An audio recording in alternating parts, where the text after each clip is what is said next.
just for basketball, but also for a border state battle as the South Carolina Gamecocks are set to host Queens University of Charlotte for the first time in school history. Hello, everyone, and welcome courtside. Kate Crenshaw joined alongside John Williams. So happy to have you with us here this afternoon.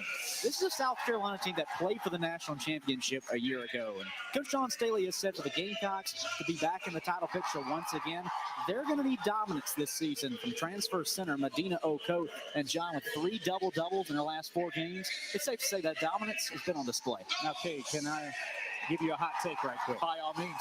All right. What I'm going to say is that Madina Okot could be and should be one of the most dominant players in the nation. Wow.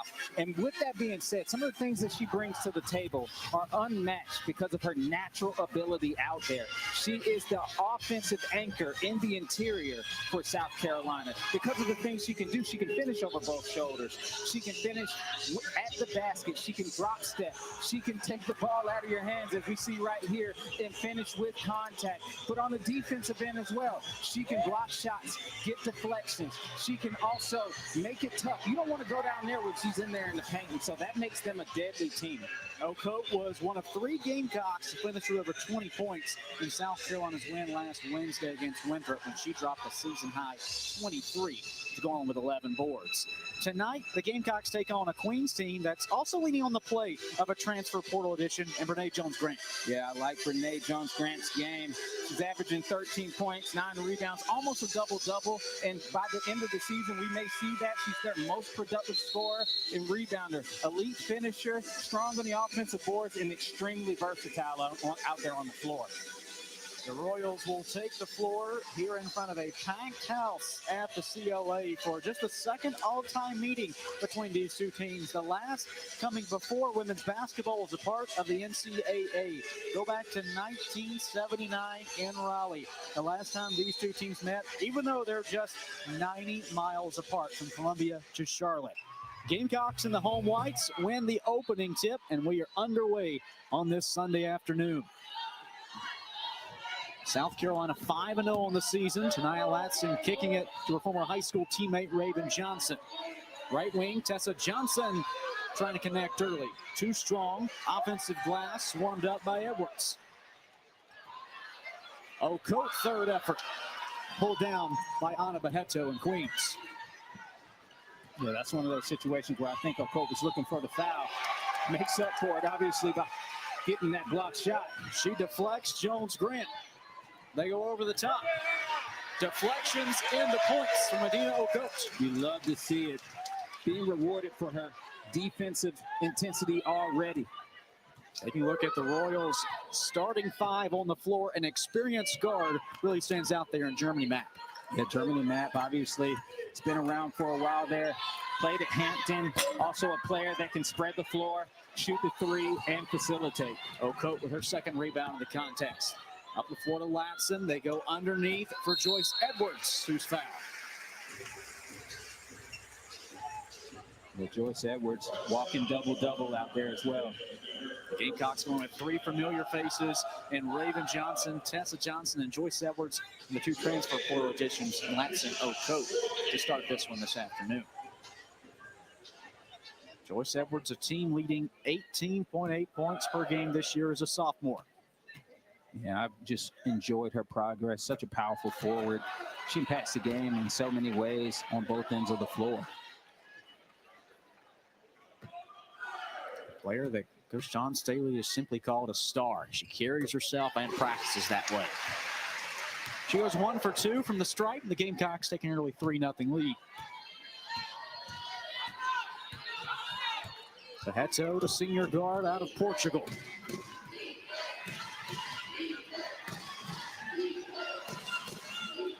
Hannah Hicks steps out of the post, elbow handoff to Colvin. Jumper off the mark. Okot once again there to haul it in. Turnover intercepted by Baheto. Trying to connect from distance. Too strong. Follow up from Brene Jones-Grant, not there. Underneath, Colvin couldn't go over the top of Okot, and Raven Johnson deflects it out.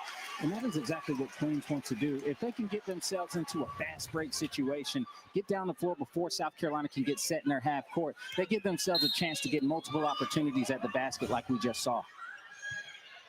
Colvin looking to inbound. Finds Behedo near side. Colvin's senior point guard out of Kennesaw, Georgia. Working on a fellow Georgia native in Raven Johnson. Around the screen, dumps off right side. Three ball from Jones. Grant hits nylon. Jones Grant is going to try to do her best to bring Okot out there on the perimeter to protect or to make sure that her team can get clear lanes at the basket without any disruption from her. Latson up with the left hand. Such a dynamic player. Really good off the bounce. Latson, a second-team AP All-American last year at Florida State, where she led the nation in scoring. Those are first points here today. Deflected by Edwards. It'll be Queens inbounds along the far side. Look back at how South Carolina and Queens have been exchanging points here as of late. Jones Grant connects from distance, and then Latson decides to attack the glass. Colvin looking around, heavily defended by Raven Johnson. He's able to find Behedo. Free throw jumper over Okot off the front iron.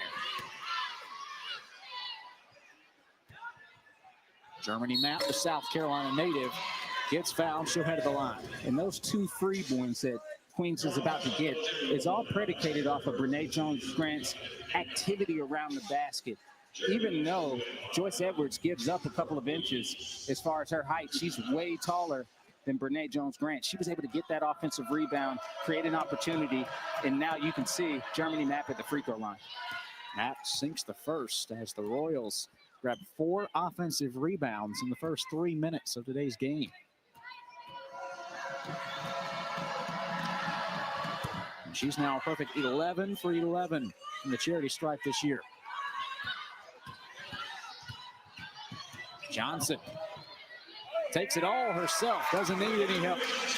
And that plan, you could see the Queens was trying to put a token press, speed up South Carolina, but this is one of those teams that play well under chaos.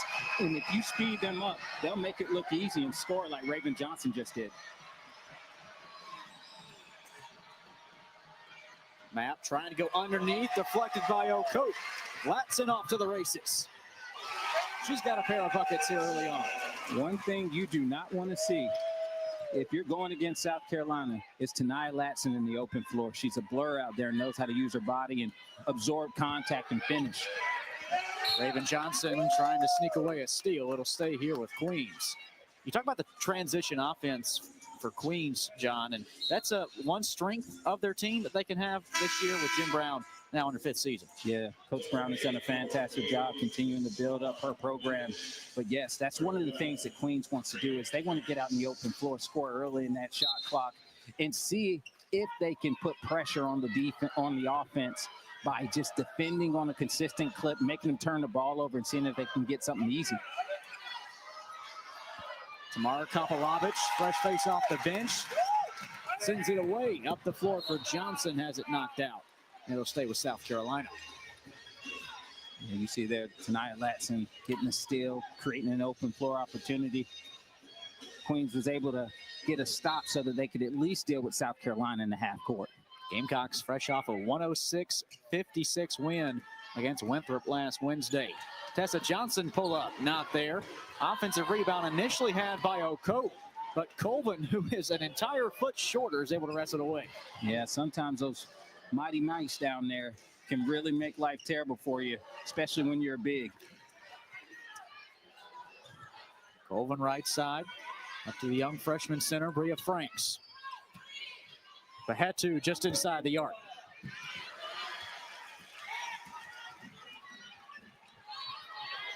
Underneath for Edwards, and the Gamecocks still up 11-5. You see there, I mean, it's that easy for South Carolina. I think you're starting to see it look even easier because of their chemistry together. They're getting more and more reps in the open floor, knowing how to find each other, know where they like to catch the ball. That leads for a dangerous team. Colvin to the corner. Ahedo able to corral it. Working her way towards the paint. Fade away, left short.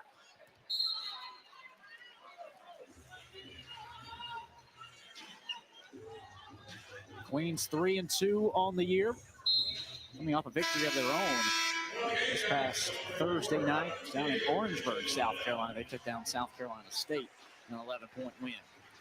Okot McKeer, freshman out of Thunder Bay, Ontario, checks in the place of Tessa Johnson.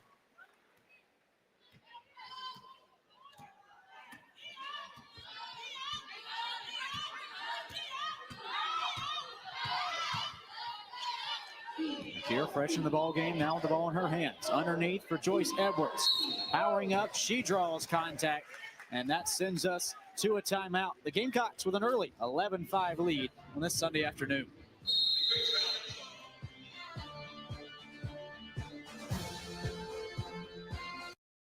The Triple Treat Box, the only meal that holidays as hard as... Really? If you want the food, take the picture. You cannot post this. She only has 73 followers. Smile. Holiday harder with the Triple Treat Box from Pizza Hut. 'Tis the season to score the perfect gift at Dick's. Find top styles from brands like Nike and Maxfly, and trending looks from Adidas, FB Movement, and more. Plus, shop kids' gifts that wow, from bikes to sneakers. Shop in-store or on the Dick's app and online. Every holiday starts at Dick's. Season at the helm here at South Carolina. Looking today for a 6-0 start. John, bigger picture, trying to make their 6th straight Final Four. Yeah, I mean, obviously she's done such a fantastic job at South Carolina since she took the helm. I mean, but what she's been able to do is develop these great teams. I mean, fast, physical, efficient. They always overwhelm you offensively and defensively, and, you know, they control games, and that's hard to do. And she's got a formula that I don't think anybody has been able to replicate thus far. South Carolina this afternoon trying to speed up their opposition. Absolutely. Sunday afternoon. Absolutely. When they speed up their opposition, one of the things that they do is they get turnovers to open floor opportunities. They establish themselves early in the post, making sure that they can get easy and often baskets, and then dominating in the paint when you got somebody like Okot, Joyce Edwards, players that can change the whole outlook of a game because of easy baskets on a consistent clip. It makes them tough to deal with on a night in and night out basis. On the opposite side for Queens, 3-2 on this season. Big time opportunity. They've stepped in environments like this in recent years with trips to Ole Miss, LSU, and Kentucky. But regardless of where you play, John, you got to take care of the basketball. Absolutely. When you take care of that ball, it makes it tough for South Carolina to get those open floor opportunities. And then when we've seen Queens in the past, the main option that they've been trying to get to is having 4 quarters of consistency, being able to play a game all the way through with the way that their brand is, and then getting the ball inside out, making it more balanced because they can be 3 heavy, and that it leads to a imbalance offensively. Joyce Edwards at the line, fouled just before the break. Sinks the first, now 2 for 3 here this afternoon. Last season, shot 77% from the stripe. That's the most ever by a Gamecock freshman, the 10th most program history, regardless of class. 2 for 2 on that trip, and the Gamecocks are up 13-5. An 8-0 run for South Carolina over the last 3 minutes. Germany map trying to reignite the Queens offense in the hands of Colvin. They go to Hicks for a free throw line jumper, deflected by Edwards. Latson in transition, up for Raven Johnson.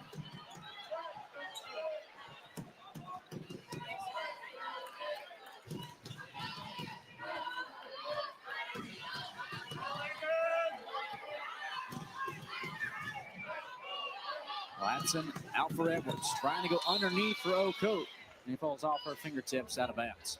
It's good ball movement from South Carolina, just a little miscommunication on the pass there between Joyce Edwards and Okot, but that's the play you want, for Okot to catch it deep into the block and drop step and get to a finish. Okot leading this team in shooting percentage this year. When she's gotten looks, she's made the most of them, knocking down 60% from the floor.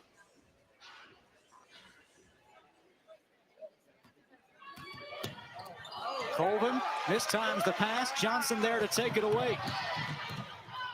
Latson powers up. She's got a team-high 6. You see, she is tough to deal with in the open floor. just there, you know, with her ability to manipulate her footwork to adjust to the defense, Gardner. That's tough, man. Hicks in search of Franks, knocked away by Okot.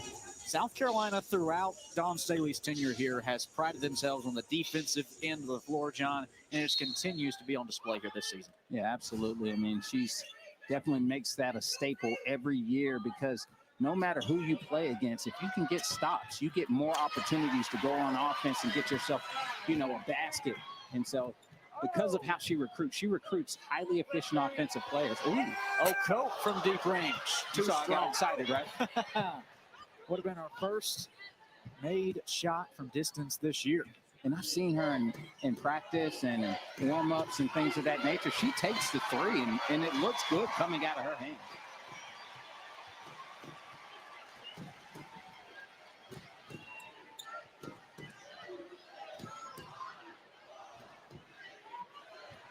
Four seconds on the shot clock for Fieri. Knocked away by Johnson once more. Latson up with the left hand, and it's a 12-0 run for South Carolina. And this South Carolina perimeter defense is extremely scary. Raven Johnson puts so much pressure on the ball. Tonight, Latson does a good job of shooting those gaps. And speak of it, Madina Okot shooting the gaps as well, getting herself an open floor opportunity for an easy layup. Breakaway layup for Madina Okot. The transfer 6'6" center, native of Kenya. First year here in Columbia, spent last season at Mississippi State. John, you think she could be one of the best players in the country this season. What does she mean for South Carolina? She means a lot. The most dominant player in the country. I think that she could be, you know, the female version of Shaq down there. I think when she catches the ball, she demands attention every time she touches the ball. We haven't got to see it much, but she's also a fantastic passer out of the double team. She's definitely a special player, and I think she could go along those ranks of some of the greats that have come in at South Carolina in the past. You know, those Asia Wilsons, you know, those Aaliyah Boston. She could be in that company. Speaking of Aaliyah Boston, she was in Columbia this past week. Came back, visit with Coach Staley, get some practice and work here at the indoor facility at South Carolina. And Okot was really excited to be able to work with her. And it's ironically enough, in the latest ESPN.com WNBA mock draft, they've got Madina Okot going 10th overall to who else but the Indiana Fever, where she would be teammates with Boston. Oh, yeah. You can see it already. Germany Maps jumps out too strong. Rebound pulled down by Maddie McDaniel, a returning face for South Carolina. She draws a foul on the rebound. McDaniel injured in the season opener against Grand Canyon, missed the second game of the season, and then she was suspended for 3 games by Coach Staley for undisclosed reasons. McDaniel rejoined the team this week, getting her first game action today. It's good to see her back out there on the floor. She's such a good player for South Carolina. Obviously improves their depth. Gritty guard, can handle the ball, shoot the ball, a little bit of everything. Underneath for Miriam Dowda, her first points this afternoon. That's good to see Miriam Dowda get the ball in the basket early. I think she's a momentum type player. Once she sees it go in, she starts to get more comfortable out there, and we get to see what she's capable of doing. Baheto, not there. Rebound, grab by McKeer. Out to Isla McDowell, one of the talented freshmen the Gamecocks have. Right back in the hands of McDowell, trying to feed Edwards in the paint. She's fouled. Coach Dawn Staley puts a huge emphasis on skip passes and why they are so important. It makes the defense have to rotate a couple of passes as well. And so when you have that skip pass, that paint entry, that post entry is going to be available for you right away so you can get an easy drop step. Underneath for Edwards, spin move, up and in. The score may not make you believe it, but this game was once tied at 5. That's now an 18-0 South Carolina run. South Carolina's really turned up the gears on Queens and got to respond soon. Jump shot from Imani Morris, left short. Loose rebound, collected in by McKeer.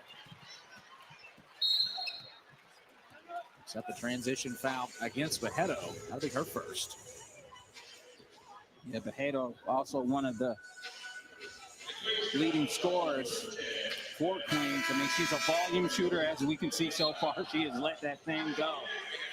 Primary perimeter scorer, plays a lot of minutes.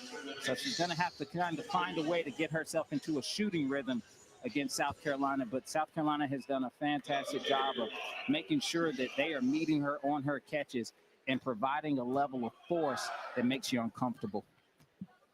I got McKeer at the stripe. Sinks her first 6 of 8 on the year for the former number 6 overall recruit in this past year's recruiting class. One of the many McDonald's All-Americans that the Gamecocks have on their roster. You understand it too. I mean, she's such a smooth player, long, athletic. I mean, she's 6'2" out there playing as a point guard, can play every position just about, very polished. Germany map trying to find Hicks in the paint, swiped away by Edwards.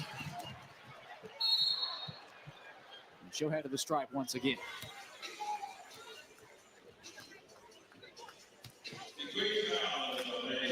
The Gamecocks this season, due to some injuries that they had in the preseason, are rocking with a roster of 10.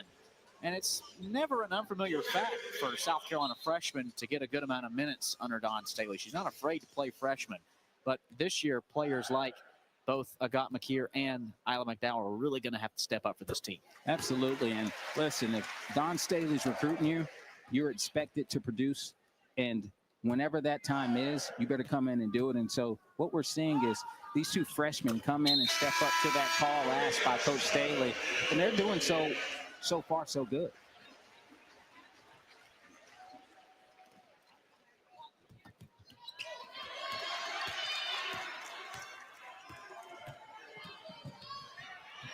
McKeer nearly had the takeaway. We'll stay with Queens. 26 seconds on the game clock, 22 on the shot clock.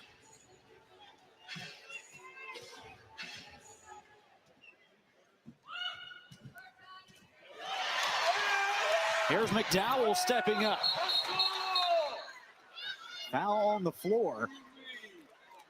It'll be against Queens, and that'll send Isla McDowell to the line. She's a special player. Coach Dawn Staley has spoken extremely high on her, what she brings to the table. Just with her, she doesn't surprise you in anything she does, and that's a good thing.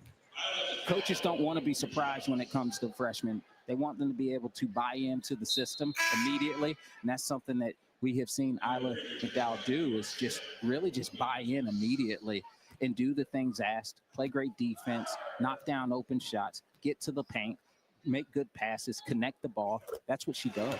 Yeah, Coach Staley telling us this morning at shoot-around, she just feels like Isla McDowell plays picture perfect for this team. Everything this coaching staff is asking of her in this system, she's executing at a high level. Just such a natural fit for South Carolina, the perfect prototype player. The Cypress, Texas native knocks down 2, and it's 29-5. Gamecocks, 20 seconds to play in the first.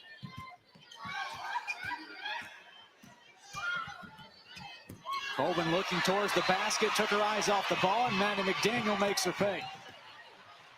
McDaniel rolls off. Final 2 seconds of the quarter. South Carolina looking to be dominant this season. They've done so far here today. They close out the first quarter on a 24-0 run and are up big after 1. AI is old news, but apartmental intelligence, that's the future. Picture your perfect apartment. Watch this. It's in my head. And now it's up there. Oh, apartments.com, a place to find a place. Oh. Word on the street side, make it look easy. I'm flattering, cool, way too easy. Word on the street is I make it look easy. I'm actually smooth, it's far too easy. Word on the street is I make it look easy.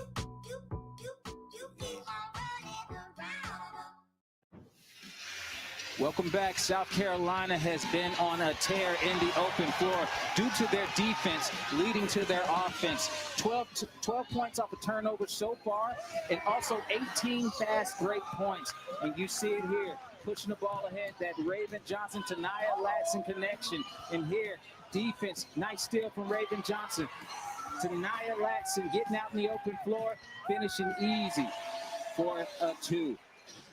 A South Carolina team that's averaging almost 90 points per game through 5 contests, John. But it's what they've been doing defensively today that sticks out. 7 steals on the afternoon. Yeah, a lot of it's on ball. They're shooting the gaps as well. I mean, it's tough to deal with that when you can't run your offense efficiently because they're putting so much pressure. They're providing so much force. It takes you completely out of your comfort zone.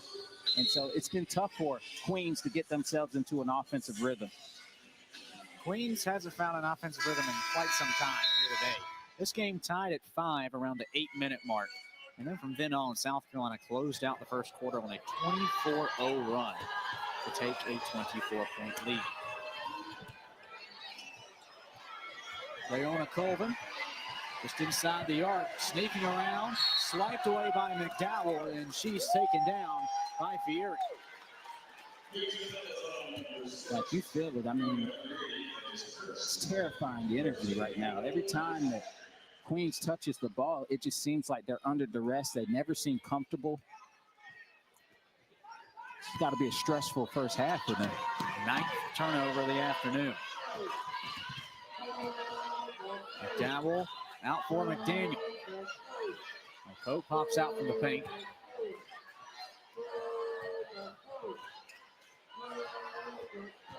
McDaniel bounce underneath, down a wide open. Beautiful pass from Maddie McDaniel there, making sure she got 2 feet in the paint. Knew that Dowdle was going to be open because she drew her man to her. The freshman center, Bria Franks, working on Okot. Left hand rolls off.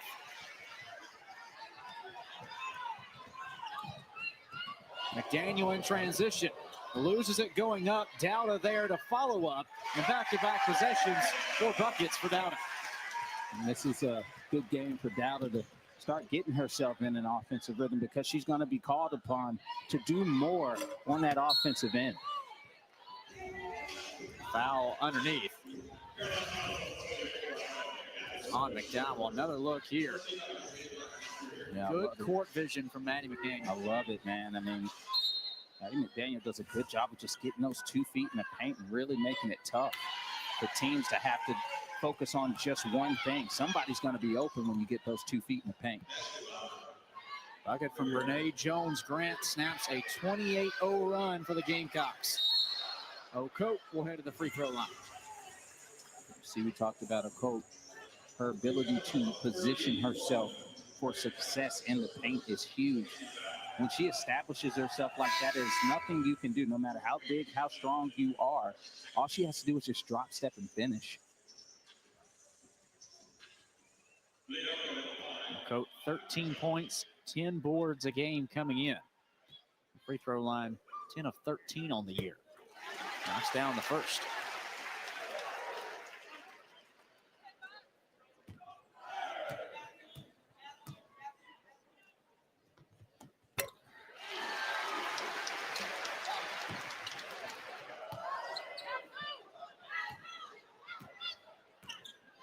Queens out of the A-Sun, won 10 games a year ago under head coach Jim Brown, a milestone mark for them as they continue to transition into NCAA Division I.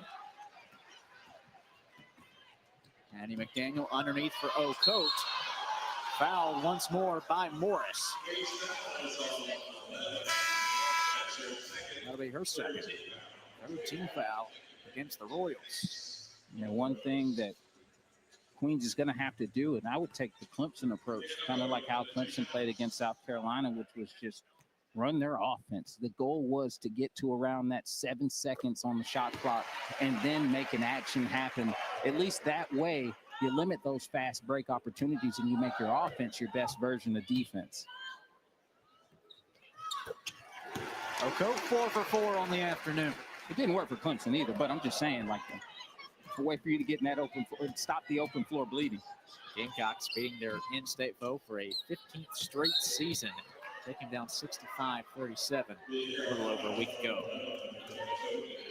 Foul goes on Okot, her first. Gamecocks up 30 with under 8 to play in the second quarter.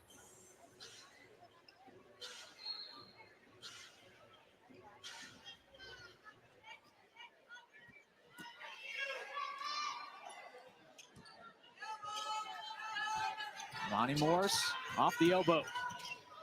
Over for Fieri. Deflected by McDowell. The freshman just continues to impress defensively. I love McDowell, and you see why Coach Staley's so high on her. Speaking of high, Okot went up high to haul that one in and just stood head over everyone to lay it up and in. There was 3 bodies around her. They were trying their best. And that's what we talk about dominance. There's nothing you can do. Offensive foul on Amani Morris. That's her 3rd. Another look here at McDowell's defensive prowess, turning into offensive production for Okot. Defense into offense continues to be a trend, not just this season, but throughout Don Staley's tenure, John. Yeah, you love to see it, and it's just talking about that formula. I mean, obviously, you have to create an environment in your practices, in your preseason, in your workouts that make you uncomfortable until you get comfortable, and then be able to use that when you play against somebody other than yourselves. And this is why South Carolina is so deadly on that defensive end. Barreto back into the ball game for Queens. Off the left wing for Fieri, a fellow Portugal native. Stops short of the block. Turnaround J banked in. And that's a tough basket there. I mean, Tessa Johnson did a fantastic job of defending her. You got to make those shots if you want to beat South Carolina. Raven Johnson connects from the corner. The Gamecocks hit the 30-point lead mark here with 6.5 to play. Raven Johnson, improved shooter every year. He's playing with more confidence, really taking the onus of being in attack mode more. Fieri puts it on the ground. Latson able to wrestle it away. Gamecocks looking up the floor. Intercepted by Barreto. She pulls up from the right wing. Too strong. Franks on the offensive glass. Working on Adhel Tech. Right back. Barreto skips off once more. One dribble from one end of the floor to the other. Another layup for Joyce Edwards and more points for South Carolina. Great connecting pass from Tessa Johnson. Madina Okot understanding that there was a fast break opportunity. Instead of kind of passing it to a guard behind her, she looked ahead. Jumper from Colvin not on target. Raven Johnson able to connect from the corner. Her first 3-point made of the afternoon, and then the Gamecocks use their transition offense. Tack to Tessa, to Edwards, who climbs into double figures to 11 this afternoon. It looked like a 3-man weave drill. No dribbles, aside from the last finishing basket there from Joyce Edwards.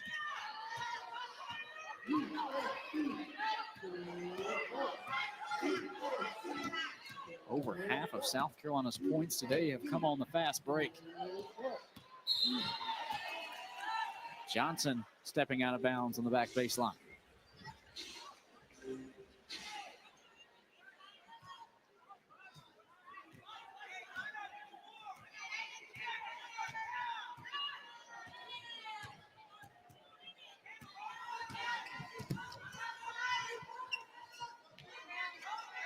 Near side, Colvin trying to find Hicks in the paint. Looking for the reversal. She's fouled by Edwards. Joyce Edwards' first foul of the afternoon as South Carolina leads Queens 44-9.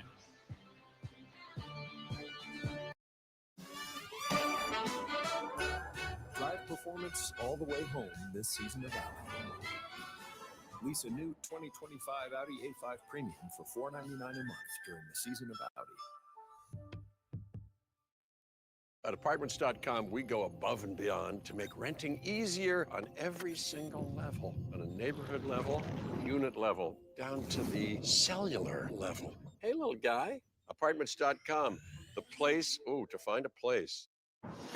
South Carolina trying to win their 4th national championship under Don Staley this season. And so far, John, the numbers are showing that they certainly are going to be among this year's contenders. Yeah, I mean, they actually have all the positional pieces to do so. I mean, one of the things that they do well, I mean, we've seen it, is they're efficient at scoring the ball. And when it's layups, a ton of layups that they get because of their defense, it makes it a lot easier. And then when you see the field goal percentage from their opponents and the three-point percentage from their opponents, it's hard to win against that on a consistent clip. And so what are you doing good? You got to score the ball. And if South Carolina's not scoring it, that's the only way you can win.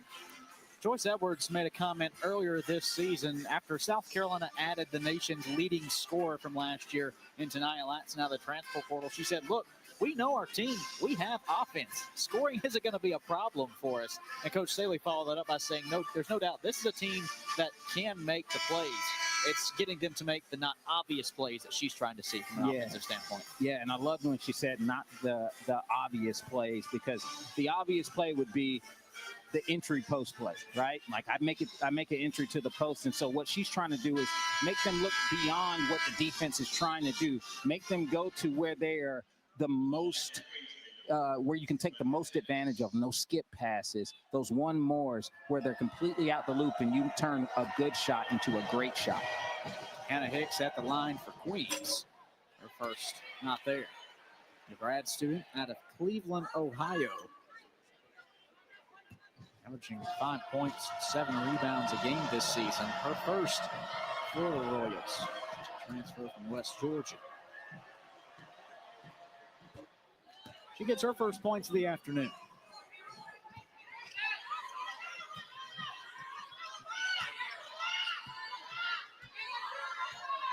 Now you see Queens in their 2-3 zone, really just trying to do anything to make South Carolina have to work on the offensive end. Edwards, right block, had a deflection in there from Hicks. Will stay with the Gamecocks.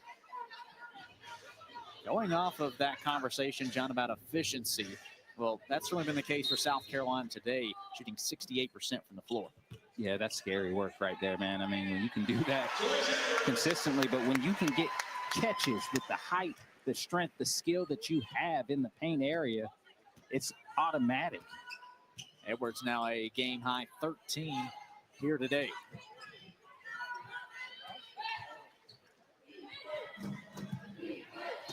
Left corner, Hutcherson pinballs out. Swarmed up by Tack. Bounce deflected out, but it'll stay with South Carolina. Joyce Edwards trying to follow up an incredible freshman season for South Carolina a year ago, where she was all SEC first team and an AP All-American honorable mention. John, it looks like she's ready to take that next step as a sophomore. Yeah, she definitely has a ton of upside to her. It's what she's been able to bring out there on the floor.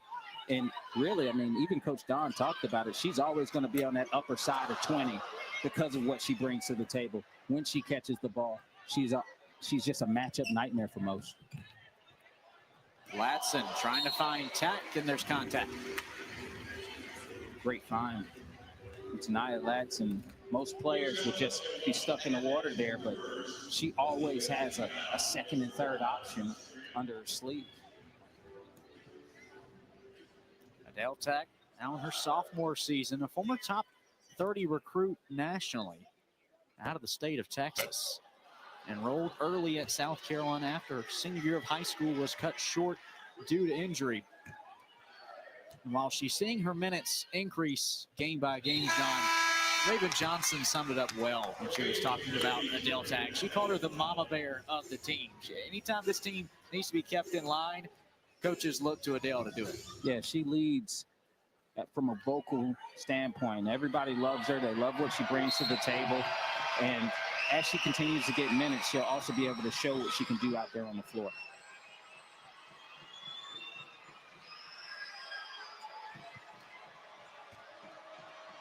Foul call on Raven Johnson. That was her first. Colonial Life Arena starting to get loud. Gamecocks up 47-10 as we approach 3 minutes left in the half. Up at the top. Couple of Volvich sinks it. It's a big shot from Volvich there. Had a hand in the face. Had to make it happen. Latson to Edwards.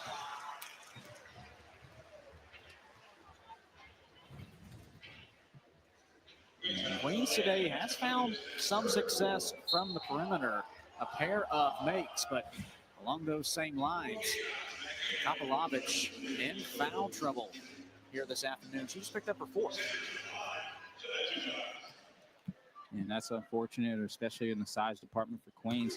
Already struggling with the height of South Carolina, the strength of South Carolina in that post area. You can't afford to have that happen. Edwards too strong.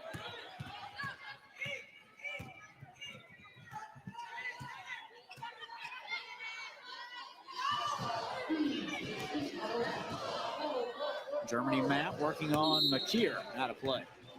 And when I tell you, I'm looking at Coach Brown right now. She is so upset that Germany Map did not take that shot. She told us that she would start taking Germany Map out of the game if she keeps passing up shots. But that is, you know, the point guard in her.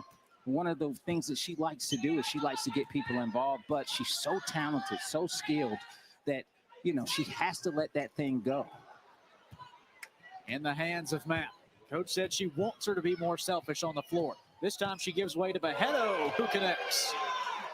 And Bejedo, she has no filter when it comes to letting the ball go from the perimeter. Latson looking for the response.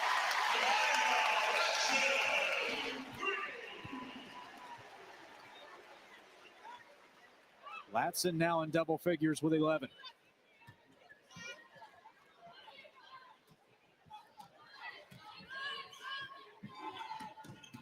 Map off the screen. A long two. Left short. Raven Johnson, mid-paint J. Raven Johnson, such a smart player. She's going to go into the interior until you stop her. Nobody stopped her, so she had that beautiful pull-up jumper. Shots are raining down these last few moments. That time it's Kelly Hutcherson sinking it from distance. Yeah, Kelly Hutcherson's going to have to show more of that for Queens to get themselves at least in any type of offensive rhythm. And right now, this second quarter has been good for them. Up and in from Edwards. She adds to her team leading now 16.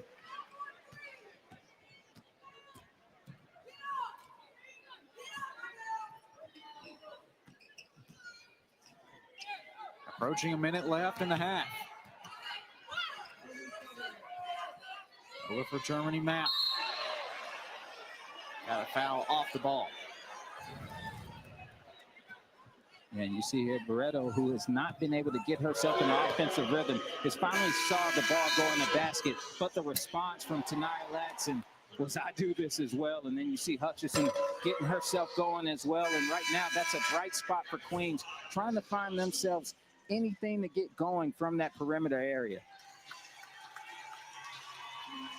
Raven Johnson checks out for the final minute here in the second quarter.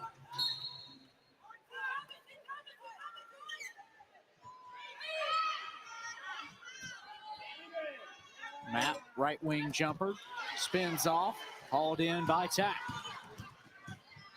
60 seconds left in the half. Johnson from downtown, you bet. It's only a matter of time for Tessa Johnson. She gets those feet square, it's automatic for her.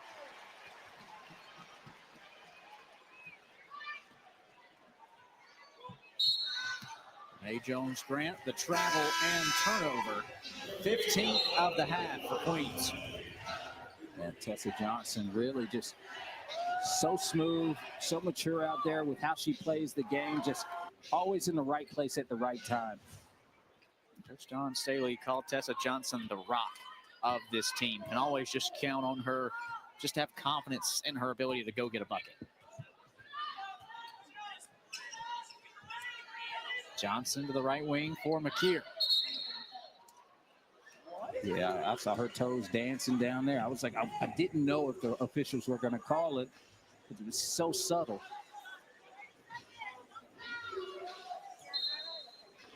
Just the 5th turnover today for South Carolina.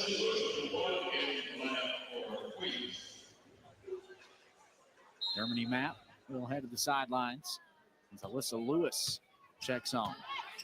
NC State transfer for the Royals. Bejedo with 1 second separating shot clock and game clock.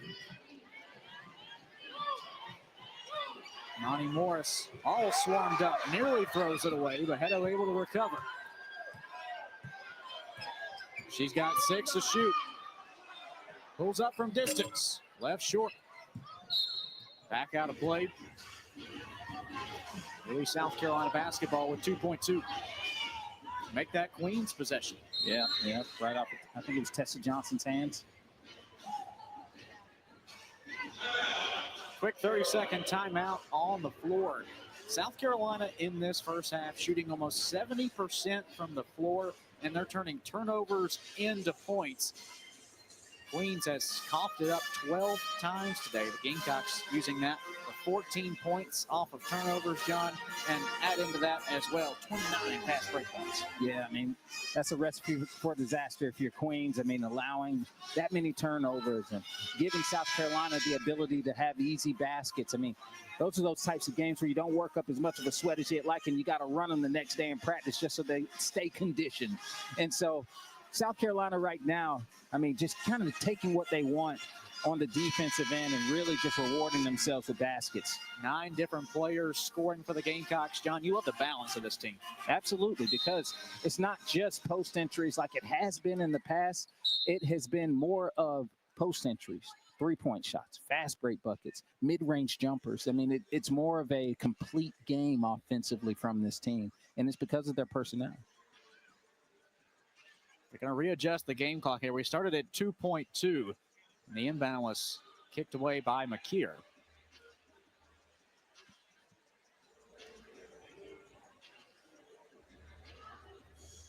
And they will add back the time, so none came off. Into Morris, who steps back court.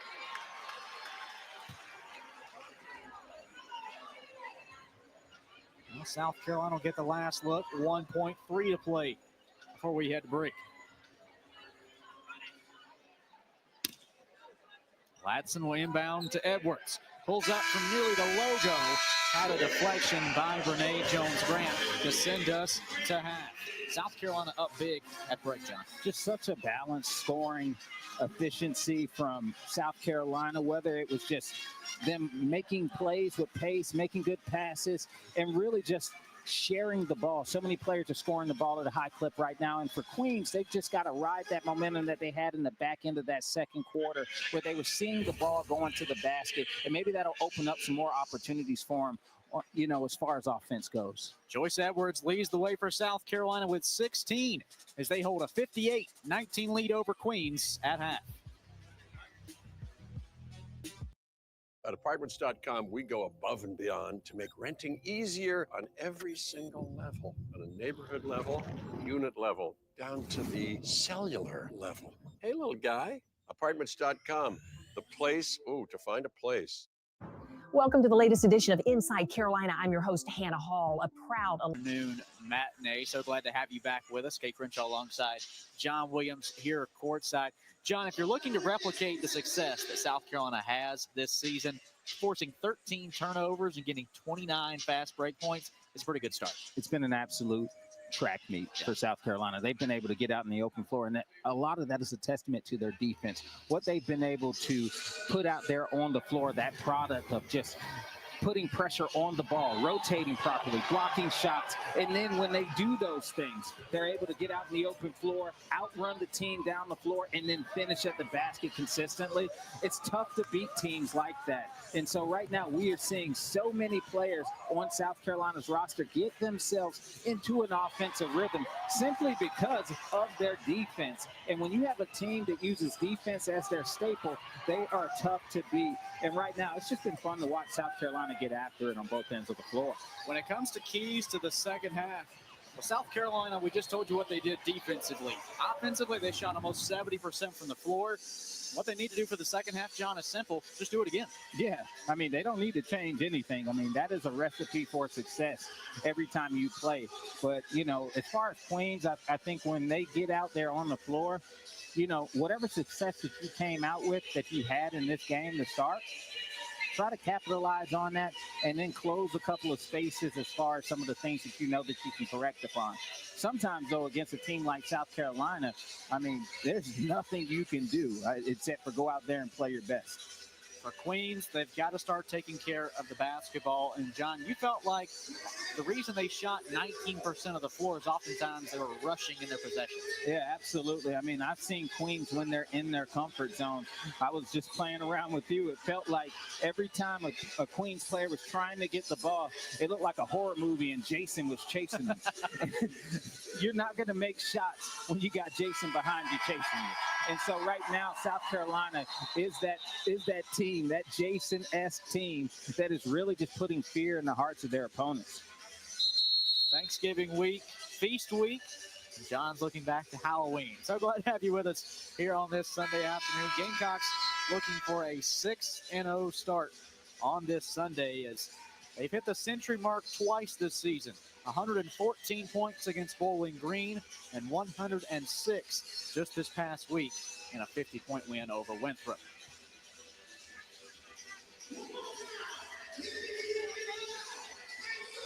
Let me ask you this, Kate. Have you ever seen anybody get away from Jason?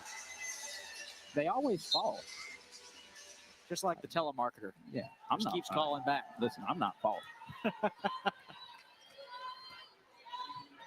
Raven Johnson left side in the hands of Joyce Edwards. She's got a game-high 16. Underneath from Madina Okot, who's now got a dozen. What can you do with that?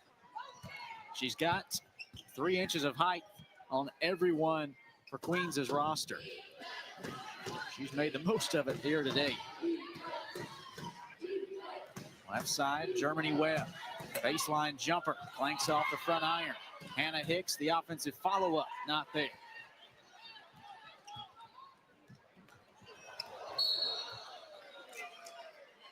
Foul, far side. And charge to Leona Colvin, her first. You see Joyce Edwards just catching the ball that deep in the paint. I mean, there has to be earlier defense from Queens in their transition defense where once they want to make South Carolina actually have to run offense. They've ran offense rarely simply because a lot of their offense has just been fast break opportunities. Raven Johnson, the offensive foul, trying to climb the ladder for that rebound. Instead, she climbed the back of Diona Colvin. That's Johnson's second.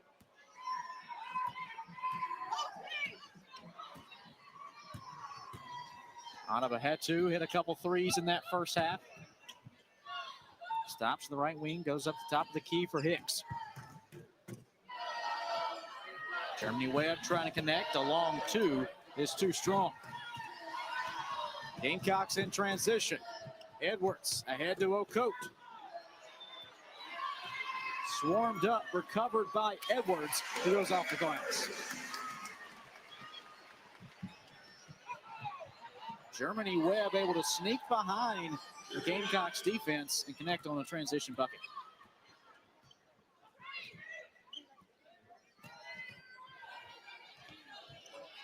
Lays it up and in is Latson. Tonight, Latson really just tough to deal with once she gets 2 feet in the paint. A lot of that is her finishing ability and skill.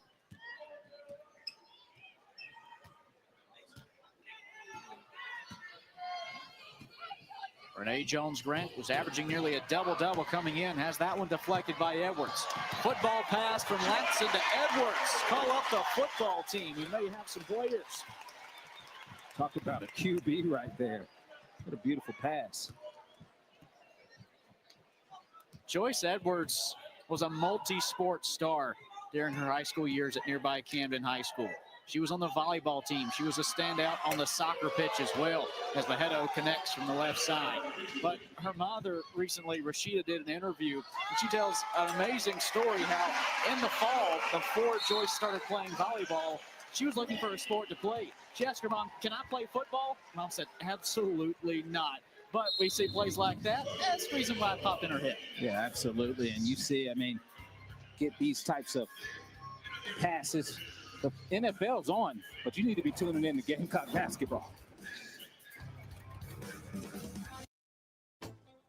I know what you're thinking. Here's Kristen Bell on a luxurious vacation with her pretend kids.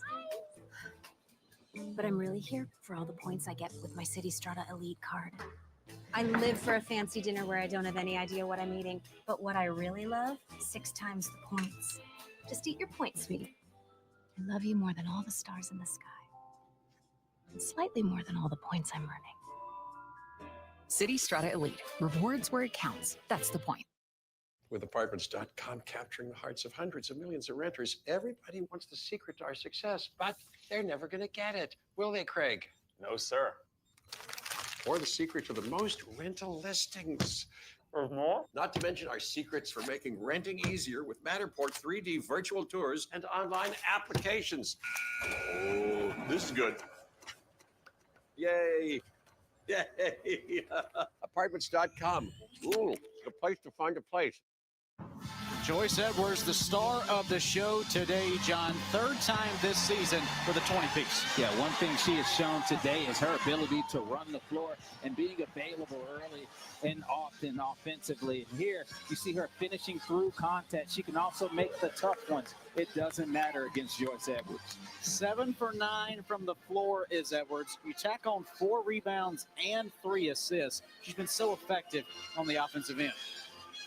Speaking of players who were effective on the offensive end here at South Carolina, when you take in the first 44 career games between Joyce Edwards and A'ja Wilson, John, they're eerily similar.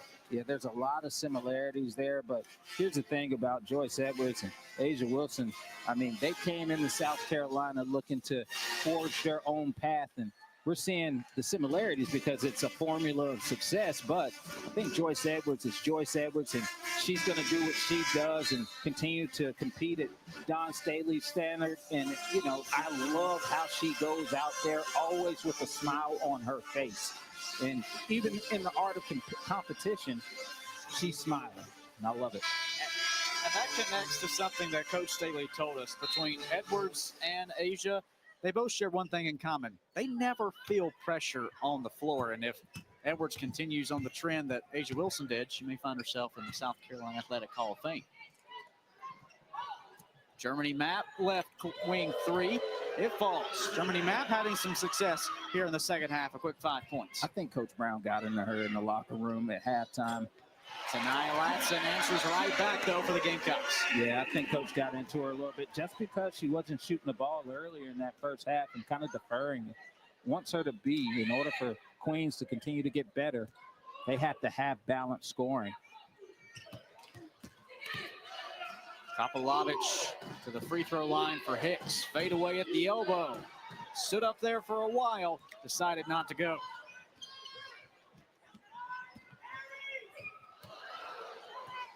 Latson looking for Edwards. It'll fall out of play. Yeah, that's a good idea from Latson there. Trying to find Joyce Edwards there, but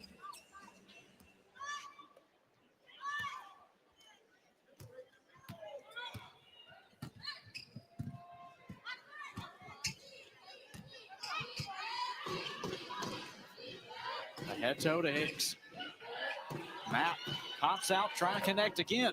This time it skips off. Okot there to bring it in. Another transition opportunity for South Carolina. And Tessa Johnson has the same success as South Carolina has all day long in the transition game. yeah, and it's not just steals. I mean, that was just a missed basket there. But South Carolina gets down the floor so quickly. It is tough for the defense to get set, and they don't know whether to guard the paint now or the perimeter.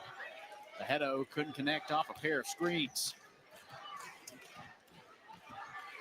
Madina Okot now 8 boards, along with 12 points.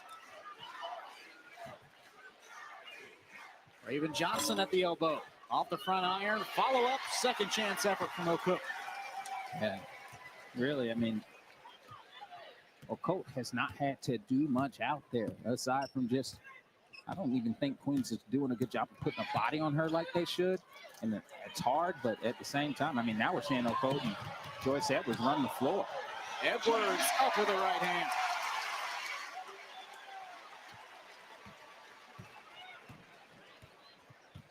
Joyce Edwards today, 22 points. 6 shy of her career high last season against Florida.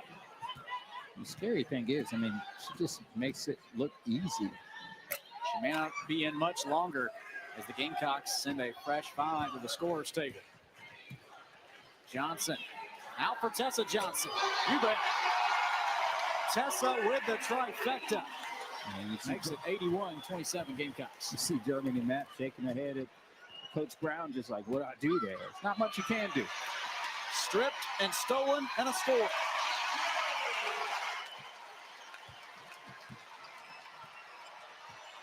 South Carolina clicking on all cylinders. A 15-0 run for the Gamecocks. Another swipe knocked down by Edwards.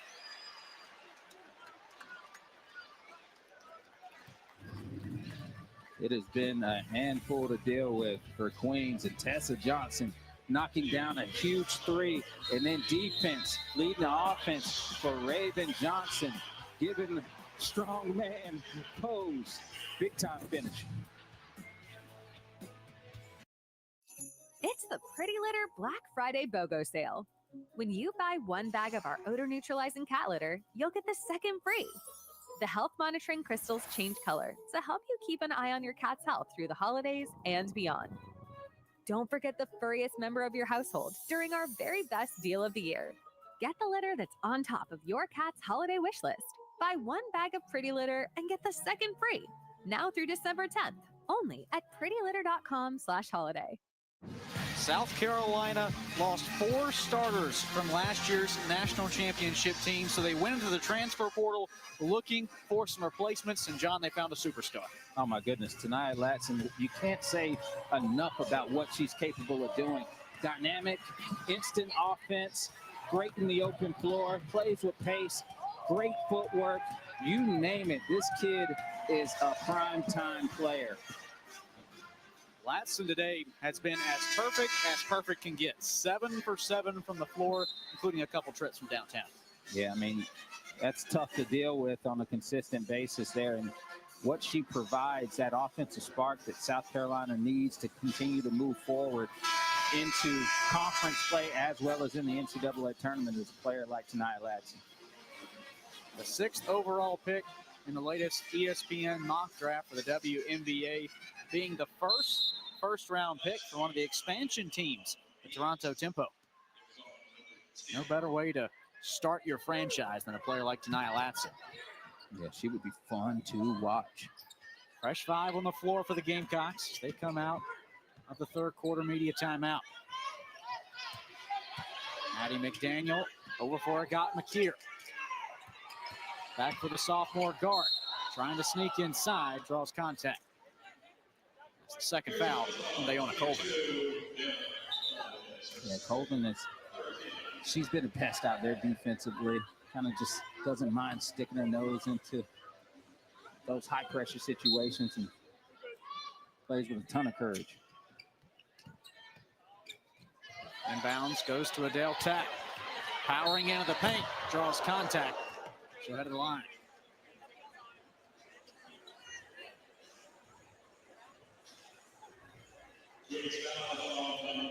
South Carolina today as a squad 15 for 18 from the stripe. Two men shooting 70% on the season.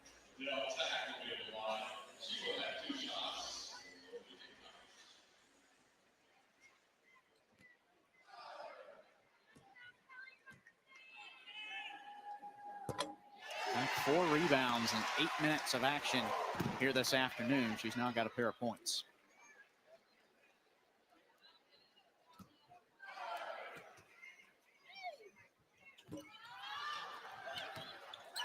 Wrestling for another rebound. She hauls it in, up and off the glass. Stat pattern. She's doing a little bit of everything out there. Crashing the boards, getting herself a second chance opportunity. Adhel Tack using her 6'5" frame to her advantage. Able to take longer strides than anyone else and able to leap over everyone too. Yeah, and you gotta shout out Okot too because of her ability to keep the ball alive. Here's shot left short in the hands of Alyssa Lewis. Out wide for Colvin. Stops the baseline to feed Hicks. Shot not there. Dowda hauls it in.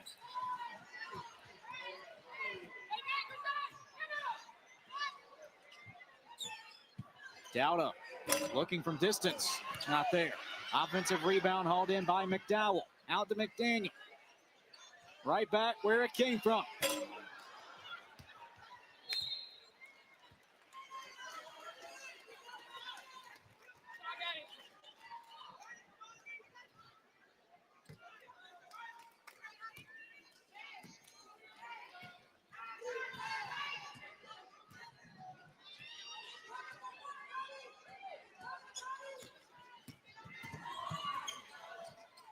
Colvin searches for an open teammate, finds Hutcherson, and a foul whistle off the ball.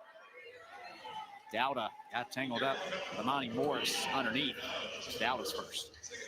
Yeah, I'm hoping to see Queens start working on running some sets, even though it's not that much of a difference going against South Carolina secondary. But at the same time, trying to just find ways to get yourself going offensively so you get ready for your next level of competition. McDaniel, crossover, kick out. McDowell flanks off. Foul whistle on the rebound against South Carolina. It's against Dowda, who quickly picks up a pair.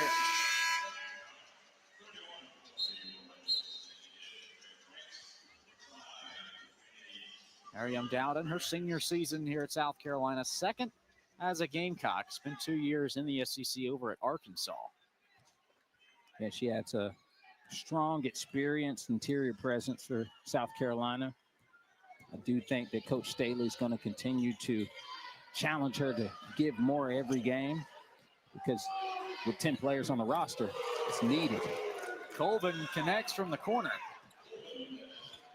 Still now 86-30, South Carolina. Underneath to Dowda. Spin move. Too strong.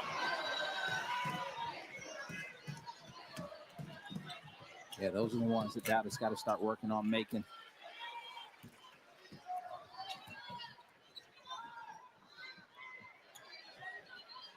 Now Maddie McDaniel kicks out to the left corner. McKeer not there once more. South Carolina scoreless in about the last 2.5 minutes. Yeah, and these are good testers for South Carolina. Obviously going up against the secondary squad here, but you still got to find ways to be offensively efficient.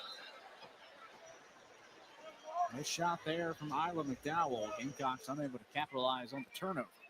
Yeah, and I do believe Coach Don Staley's going to use that film session. You know, she looks at the stats. She looks at all those things. Like, this was where we had offensive drop-off, right? Like, this is where we struggled. And so there'll be a challenge to that secondary group. If I put this 5 in, this 5 still has to be able to contribute. McDowell, pump fake from McKeer. Up and off the window. I got McKeer with 4 points this afternoon. Got McKeer. She plays like a pro already. I mean, just so sound. Coach Staley said just a great facilitator, has amazing court vision as a freshman. Colvin fouled going up. Maddie McDaniel's first. And these are important minutes too, John, for South Carolina. A squad and a roster of only 10 this season due to some preseason injuries and also a player sitting out this year. The Gamecocks are going to count on the 5 players on the floor right now a lot this year, especially when conference play rolls around. Absolutely. You look at this as times where you can get reps. So when you are called upon in those high-pressure situations, you're comfortable in those situations. Obviously, this isn't a high-pressure game for them, but you still need reps to prepare for that. And not only just preparing for it in practice, because obviously they do it against each other every practice, but also get somebody other than themselves. And chemistry as well. Coach talked to us about that. That's an area of her team she's still looking to click to early on. Yeah, that's huge. That's extremely important, because at some point there might be a situation where you have to make the post entry to somebody that you're not accustomed to.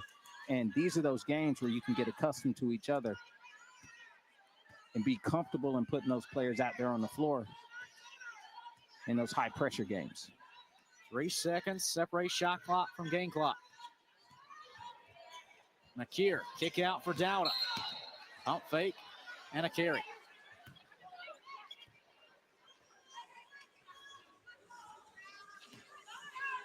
Queens will have 13 seconds to play out the third.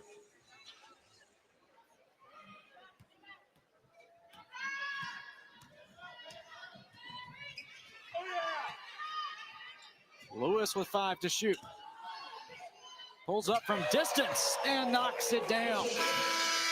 Alyssa Lewis with a nice exclamation point for Queens to close out the third quarter with a trade. We head to the fourth when we come back.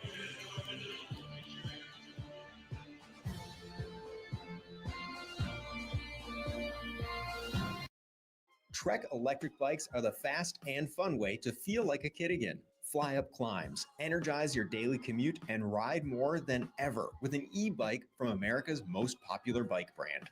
Shop in-store and online now.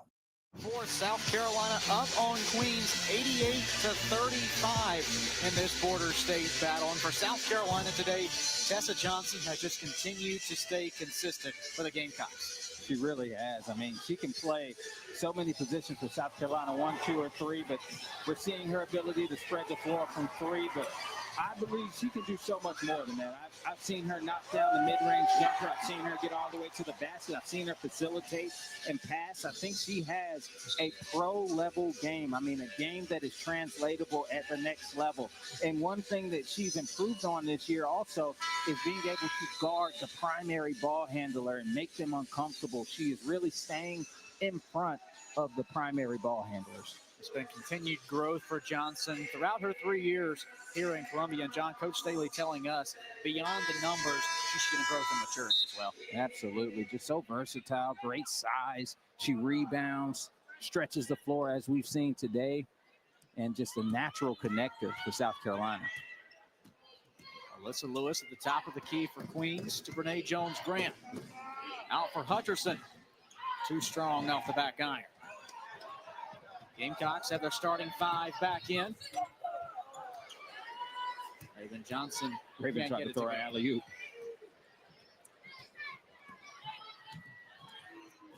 Lewis ended the 3 with a third. Won't start the 4th with 1. And a foul underneath. You see it, Raven and Tanai Latson are trying to get on the same page with that alley-oop. Obviously, they've played together forever. Still trying to work that rust off a little bit. And last week, after South Carolina's men's basketball game on Tuesday, and before South Carolina's women's game on Wednesday, the duo of Raven Johnson and Tanai Latson, they came here to Colonial Life after the men's game ended just to get some shots up. And they also said, they talked about being comfortable and confident. And Tanai said she felt like they both needed that conversation. Yeah, absolutely. And, you know, they have the comfort to say those things to each other since they've known each other since they were young. And so it's rare that you see that as far as that high school teammate that actually grows with you and goes to college with you. And obviously that they didn't come in together tonight. Latson's at Florida State, but still that connection that they have from high school is huge. David Johnson hits bullseye off the assist from Latson. That duo won 3 state championships in their 3 years together at Westlake High School in Atlanta. Pinball's out for Smith.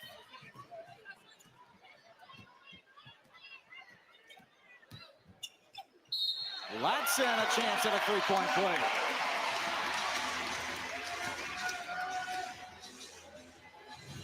Just too many weapons on this South Carolina team. I mean, right there, Latson going through an elevator to finish this basket. And here you see Raven Johnson knocking down the 3. Good pass from Latson there. And so it's a scary duo. Latson averaging 25 a game last year at Florida State. After that last bucket, she's got 18 here today. 2 familiar faces back together. Raven Johnson and Tanai Latson getting it done at the high school level. And John, in the past, when they've been together, it's been one thing, championships. Yeah, and that's one thing that they know how to do together is win games, win championships, and they've got a storied history at that. Latson, crossover drive, spins off. Lewis hauls it in.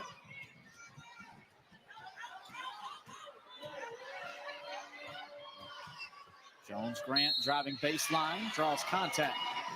Now it's going to be on Joyce Edwards, her second.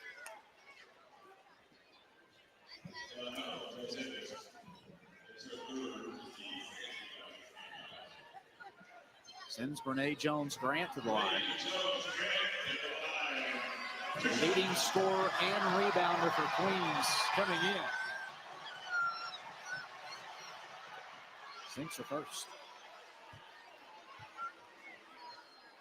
And you can tell it's tough to deal with when you're down there with 6'6", 6'7", and 6'4", dealing with that in the paint on a consistent clip. And then off the bench, you got 6'5" and 6'4" as well, so it's tough. Baseline jumper from Johnson goes. The Gamecocks are 5 away from the century mark.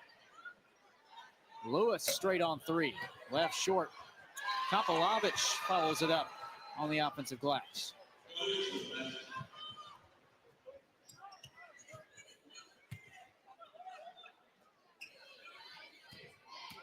Johnson around an Okot screen.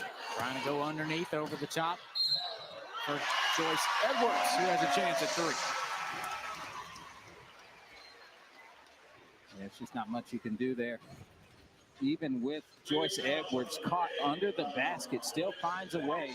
Normally, that's a block shot, but she's so strong, so powerful, she can still will it in the basket.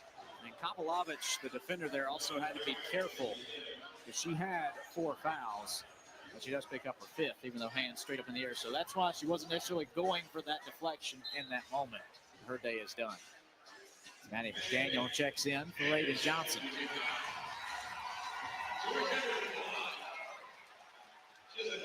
Edwards at the line, 6 for 8 here today. It falls, and she's got 25. A new season high for the sophomore. It's a light work 25, too. It just didn't even feel like it happened. Lewis to the corner, blocked by Latson. That's tough. Led the nation in scoring last year, showcasing her defensive abilities here today. You see how far she closed out from?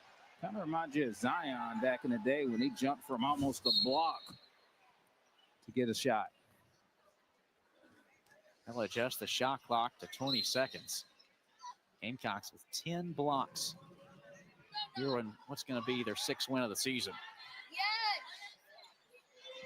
Long shot from Lewis. Are you kidding me? Look at the range. I tell you, Lewis was unaffected by that block. She was just like, next shot. Latson has her shot deflected by Franks. Queens headed back the other way. Jones-Grant up and off. No referee stoppage here as Magda Fieri got banged up on that last play for the Royals. Able to walk off on her own power, but really in some pain. Yeah. Hate to see that. Impactful kid for Queens.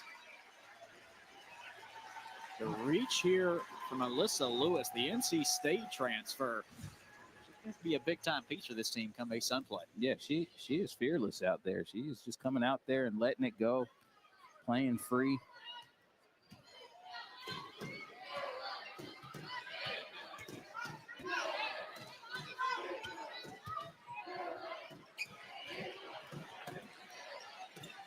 McDowell in the corner, looking for the entry pass to Tack.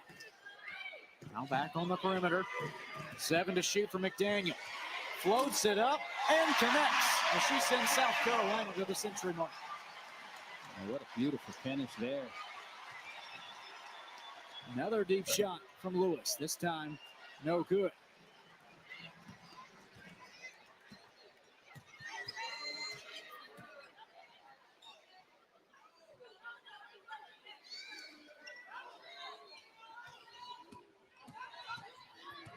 Daniel around the screen, back outside for McKeer. A pair of Gamecocks battle for it. Looked like McDowell was the one who went up. She'll head to the line. Yeah, I love that play from South Carolina. And got McDaniel coming off of the double screen action, seeing if she can put some pressure on the paint. And you saw there, nice little lift action for McKeer. And, you know, what it does is it discombobulates the defense where you have the rebounding advantage as well. Shot up and good from McDowell. The Gamecocks surpass 100 points for the third time this season.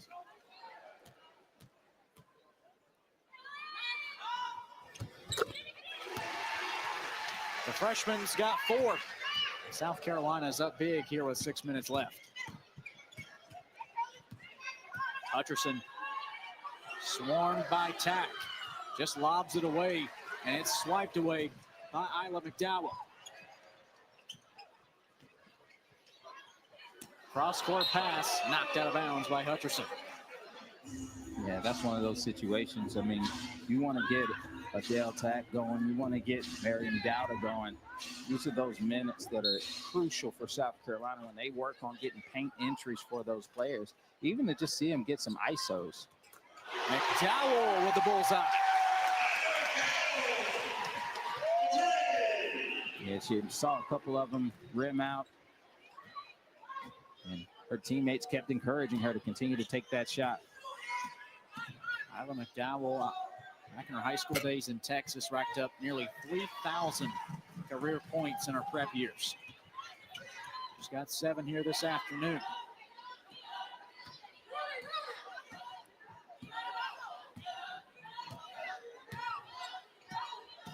McDaniel off a pair of screens.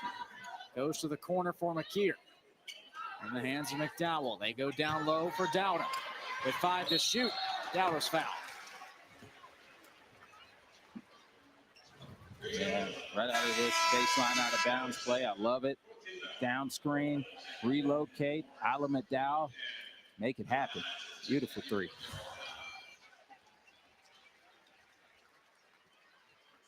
Maddie McDaniel checks out for South Carolina as we see Tania Latson return.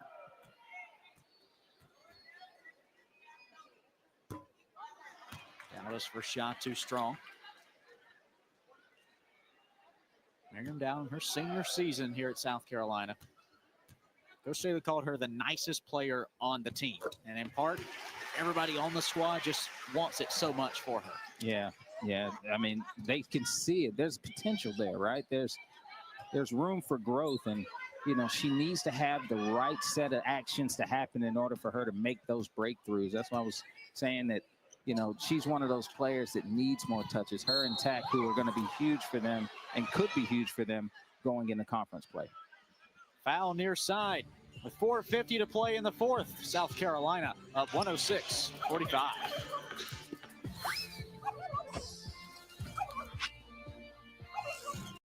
Frigidaire can bake fresh pizza in just 2 minutes. Dough to done in 2. Yes, sir. Show us again. With temperatures of 750 degrees, get stone-baked pizza in as little as 2 minutes, only from Frigidaire. Available at the Home Depot.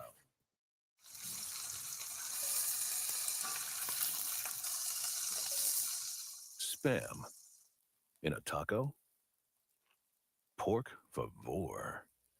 Sizzle, pork, and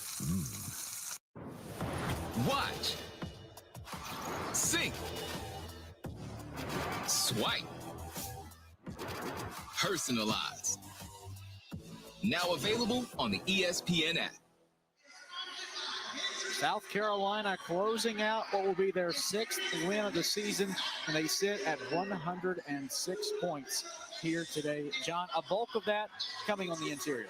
Yeah, I mean, South Carolina has, I don't even know if dominate is the word at this point. I mean, it's just been total control down there as far as them just making sure that they took advantage of every opportunity given to them. Fast breaks, obviously, but every game they've played, they have continued to dominate that interior, which has opened up so many more opportunities for them on the perimeter.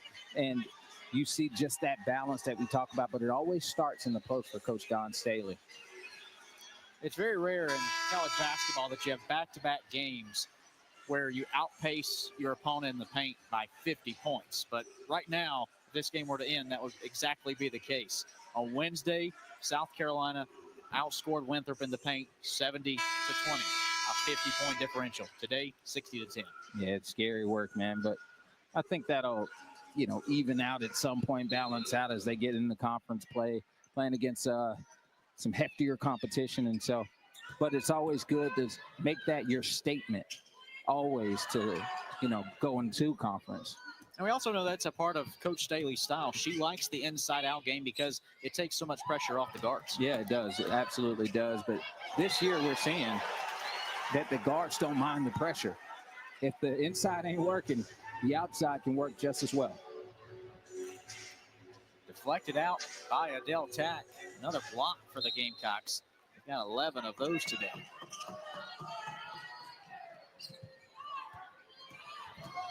Germany Matt, fadeaway jumper. It was McKeer who got a hand in on it. That's the shot clock expired. That's right.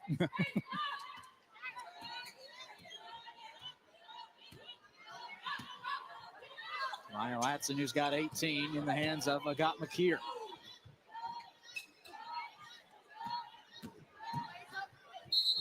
Latson draws contact. Now it's going to be against Germany Matt.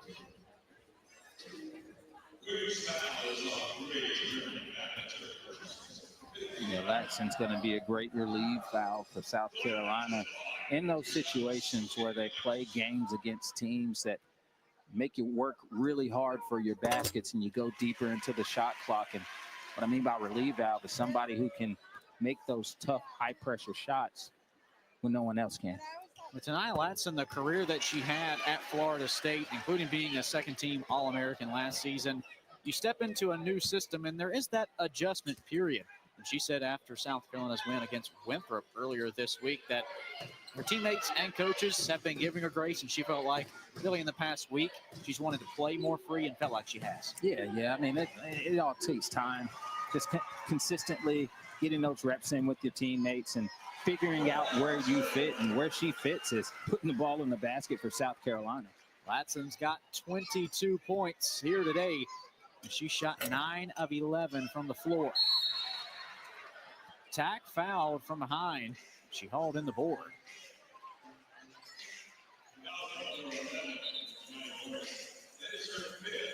Imani Morris fouls out for Queens. We see Bria Franks check in. Franks is an exciting freshman for this Royals team. She's an in-state kid from South Carolina, a Greenville native.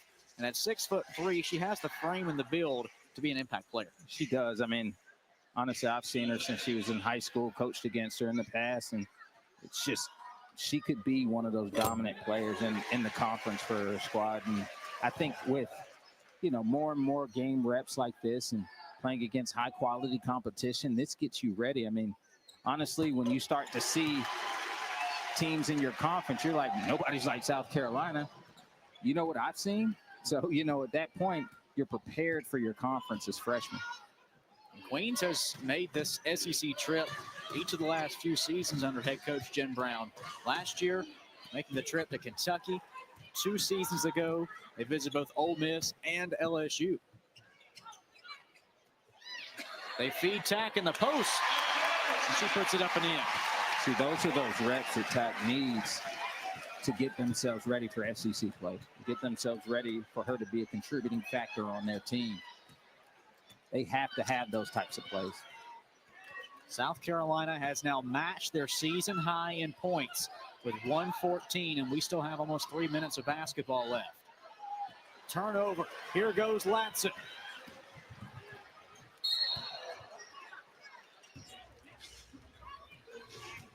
Foul on Brene Jones-Grant. Sends Tenaya Latson to the stripe. She's 2 for 3 from the line here today. Yeah, Jones-Grant, I thought that, she was going to just let her go by, but I like her competitive spirit. A new season high in points for the Gamecocks at 115.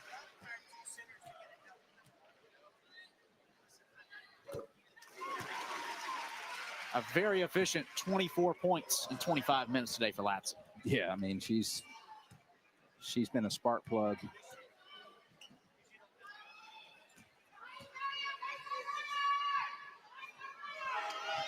Out of the corner, Hutcherson won't get it to go, and no one's taller than Adhel Tack on the floor.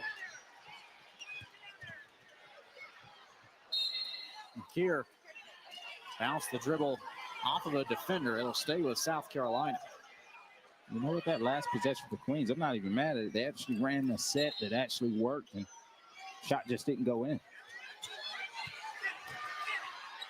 Tack powering her way up. And a travel whistle. Tack not happy, and neither is Coach Staley. But that's good, though. I mean, like I said, she needs these touches. If you want her to be an offensive factor, the more time she gets in that system, the better she's going to get.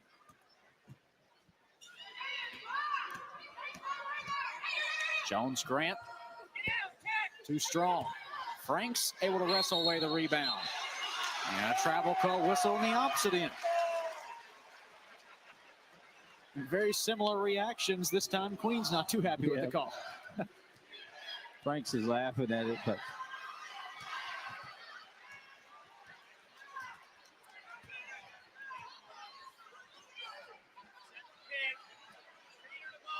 underneath for Tack. Foul going up.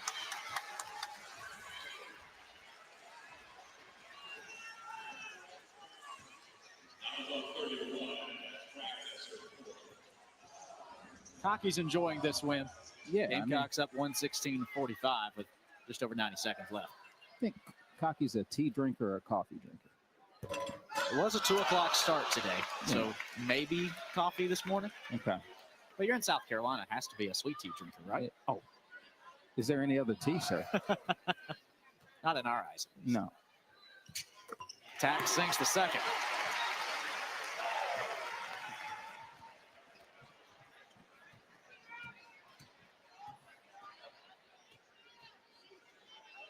Lewis, spin around 3.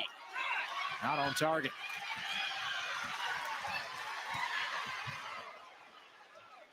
Dowda from outside.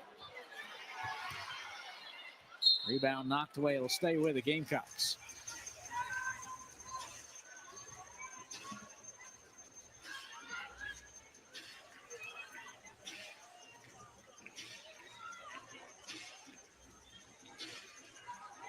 South Carolina working on more sets, more stuff.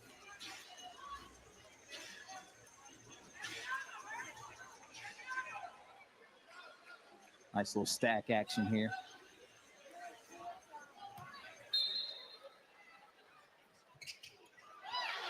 Tack, right block, off the glass.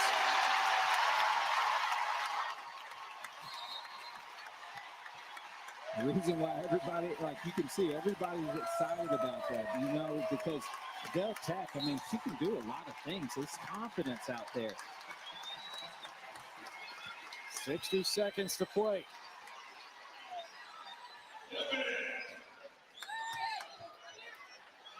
Through the hands of Dowda. A little bit too much sauce on that one.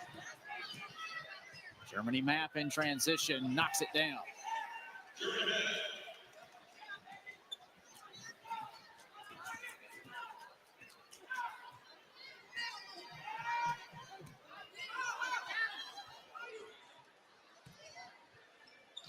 Dowda, low post, spin move, bucket. South Carolina now with 121 points, the most points ever scored by the Gamecocks under Coach Staley. Yeah, what a staple there. South Carolina continuing to break records as they play under Coach Staley's tutelage. That record standing 5 years from back in the 2020 campaign when he scored 119 against Charleston.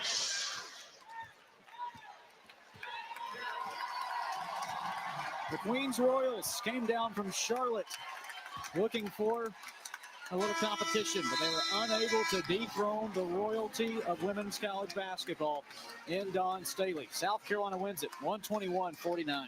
It just seemed like there was nothing much that Queens could do. I don't think any team could do much in the way that we saw South Carolina play in today's game. They're going to be tough to beat no matter what or who is out there. And so for them, it was a great game, almost perfect game for South Carolina. For Queens, use these games as a way to catapult you into your conference play.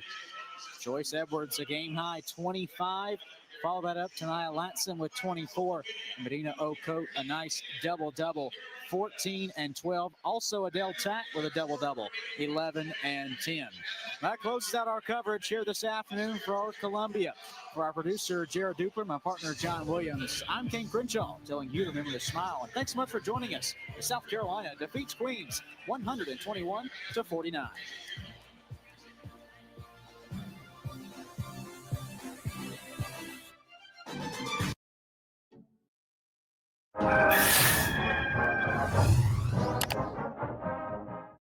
Adhel, first career double-double. Just how comfortable are you feeling out there, and do you feel like there's still a long way to go before you reach your ultimate potential? I feel really comfortable on the court, and I give all that credit to my teammates and my coaches. I mean, they do so much, pour into me, but I know there's still stuff I got to work on, like making my free throws.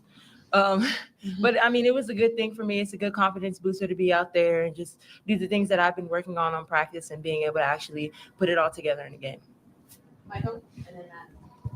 Raven, now that you look at this body of work that you guys have put together in these 6 games, just what are you most confident about in this team as y'all head to Vegas next week?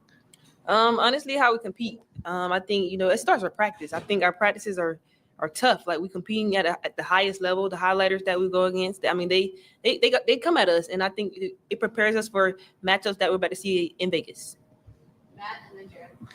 For Raven, with Maddie back in the lineup now, could you feel that immediate impact just with the guard position and having her take up a good amount of minutes today? Oh yes, we was very excited when Maddie came back. I mean, she just brings another energy to our team, and I think I remember when practice first started, we had a circle, and she's part of that circle. So when she's gone, I mean, you could feel her presence not being here.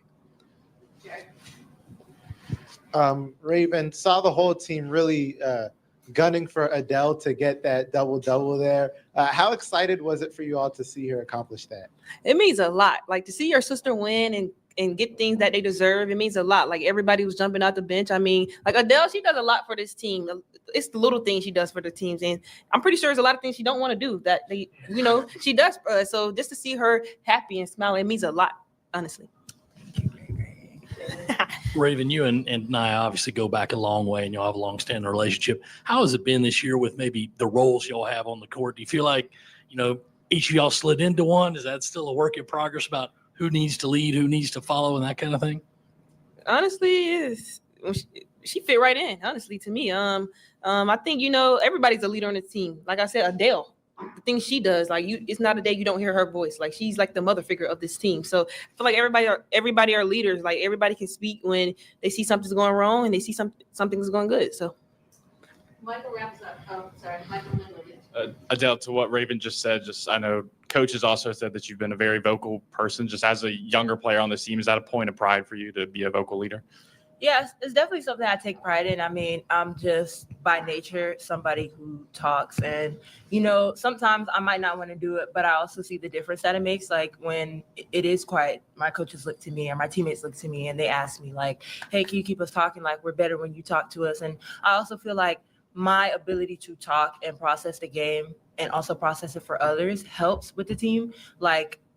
Sometimes I literally just walk through the offense. I'm not even somebody who has the ball. I'm telling people, where to go, where to screen, what play we should run defensively, me saying where I'm at and me calling out what defense we're coming in out of a timeout or whatever helps everybody else realize what spot they need to be so I'm just glad that, I'm able to do stuff having the double-double was great, but I take pride in the fact that I'm able to make differences that don't show up on a stat sheet. I'm able to do things that help somebody that doesn't require me to have to score a whole bunch of points, rebound the ball, and stuff like that.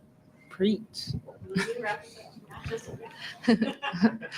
One more for you, Adhel. Obviously, with Chloe going down, minutes were going to increase for a lot of the post players. Was there a moment sort of you had with yourself, maybe something felt different, or you were like, okay, this is a year where my impact is going to increase?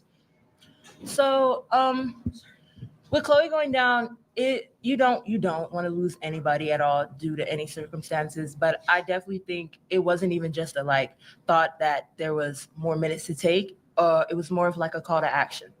Chloe does so much. She did so much for this team, and she missing out on having her on the court is definitely something that was a blow to the team. But I also knew, like I said, it's going to take more. And that's the things that I've been doing, the things that I'm trying to do. Like, today it looked like rebounding and scoring but like the talking, that stuff, because Chloe was a leader. And, now we're missing more of that, especially on the big side. We still have that with the guards, Raven, Tanaya, and Mouse.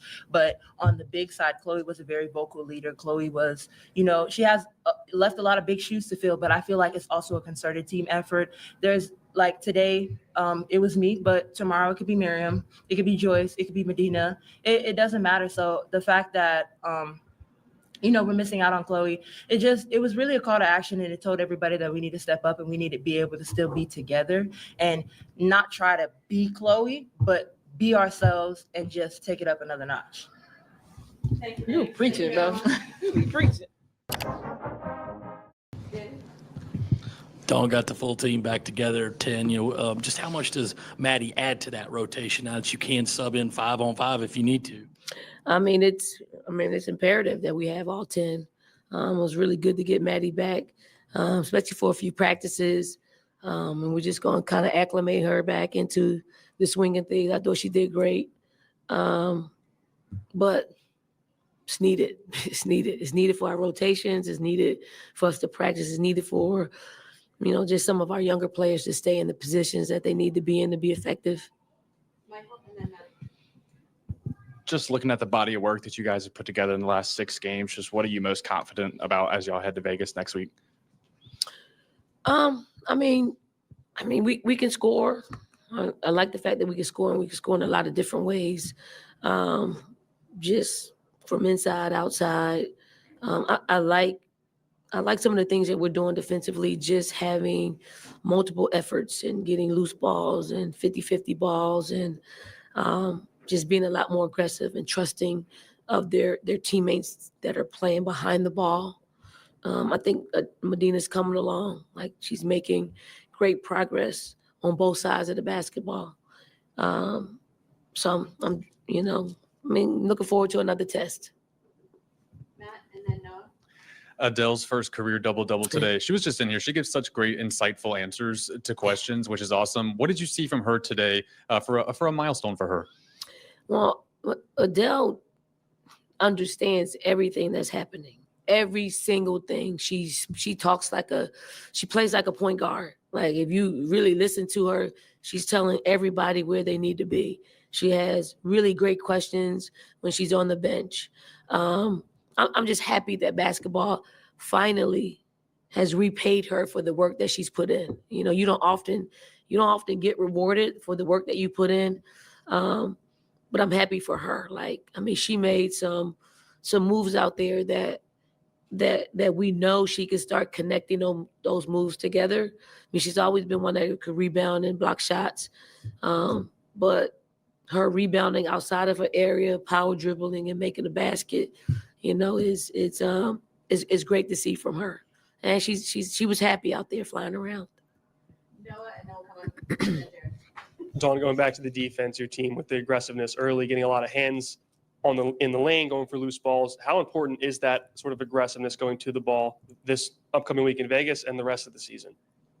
I think it has to be who we are, a mark of who we are, a product of who we are, a team that is, we're fighting Gamecocks. You got to get multiple efforts in that area. We're talented, but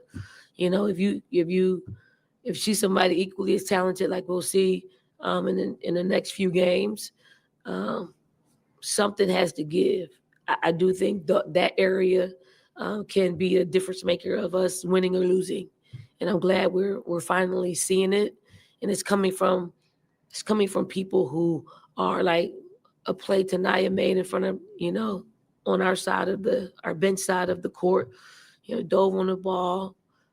Gave him multiple efforts, came up with it, didn't get tied up, kicked it out. It's those plays like that really are defining for us and for her, and examples of how we need to play every time we step on the floor. Dawn, you mentioned that you guys can score. You can score a lot of different ways. Is this different than maybe in years past, in the sense that you've got the personnel that like to run a little bit and you're letting them go and because they're making the right moves? I don't think we had a choice in letting them go. Like, I think this is the way they're most comfortable playing. And for the teams that we had previously, we've actually wanted to play at this pace, but it's just not them. So we kind of just allow them to flow and take identity to what they do best. And, you know, would I've liked to play faster with us? Yes, of course. Would I've liked to play slower with this group? No. You know, until we're able to catch up to where our half court sets are running a little bit smoother, and we know where people are going to be on the floor. If we decide to drive, we decide to go inside, we aren't familiar yet, but we are familiar when it's time to get out in transition and share the basketball and hopefully see what's available to them. Just be aware of, you know, where your outlet spots are. You had said before that it was sort of up to Maddie in terms of coming back. I guess, what did you see from her that allowed that timeline to end? I mean, here's the thing. Maddie's a great young lady. That's one. Like, you know, she is, you know, of great character. But, you know, some of the choices that you make have consequences. It was more on Maddie and how she's communicating, you know, with me and our staff, and communicating with her teammates. Her teammates are the people that are the ones that was her voice, and they had a more powerful voice when it comes to that. Obviously, they like Maddie. They like all their teammates. They want our entire team together, and they voice that. Anything else for Coach? Chris.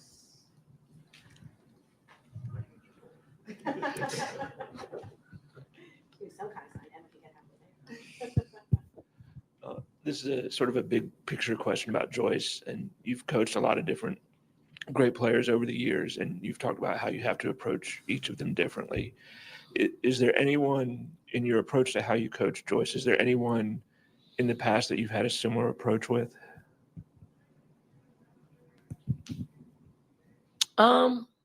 Probably Asia's blending days, blending like, and there weren't a whole lot of them, but I coached Joyce from those days, from those moments, not necessarily in games, more in practice. Thank you, Coach. All right.